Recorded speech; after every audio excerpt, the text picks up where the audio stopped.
घरे पशि अलंकार नगद टंका लुटि नेले दुर्बृत्त।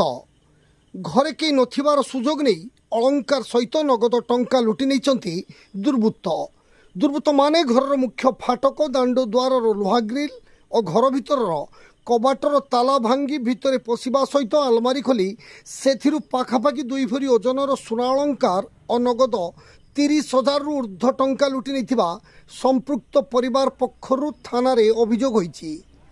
एभली घटना घटी बालेश्वर जिला भोगराई थाना अंतर्गत जगन्नाथपुर पंचायत कुआर सरिषा गाँव में। सूचना मुताबक कुआर सरिषा गाँव स्वर्गत दयानिधि भंज बड़ पुओ सुशांत भंज आज को प्राय 20 दिन है घरे ताला पकाई निज परिवार सहित पुओ पाखक जाइछंती।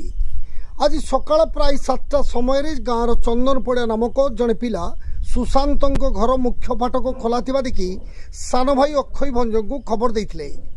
अक्षय भाई घर को जाई देखला बेलू तांको घरर मुख्य फाटक दांड द्वार लुहा ग्रिल और घर भीतर कबाटर ताला भंगा जाई तले पड़ी देखा पाई। एसत घर भितर थिबा आलमारी खोला पड़ा सहित जिनिसपत्र बुणाबुणी हो पड़ी देखा मिलता। यह देखि अक्षय संगे संगे निज भाई सुशांत को घटना संपर्क में जणाइबा सहित घर भितर पाखापाखि 2 भरी ओजनर सुना अलंकार और नगद 30,000 टंका चोरी होइतिबा जानिबाकु पाइथिले। यापर बड़ भाई सुशांत परामर्श क्रमे अक्षय भोगराई थाना रे पहुंची एक लिखित अभियोग करथिले। अभियोग को भित्ति करी भोगराई थाना पक्षरु एक मामला रुजु करा जाई तदंत आरंभ करा जाइथिबा बेले अधिक तदंत पई साइंटिफिक टीम और संधानी कुकुर अणा जिबार कार्यक्रम रहिछि बोली भोगराई थाना अधिकारी श्री वल्लभ साहू कहिसंती। अपर पक्षरे भोगराई ब्लॉक अंचल में भली घटना दिनक दिन बढ़ी बढ़ी चलथिबारु पुलिस पई यह मुंड व्यथार कारण साजिछि।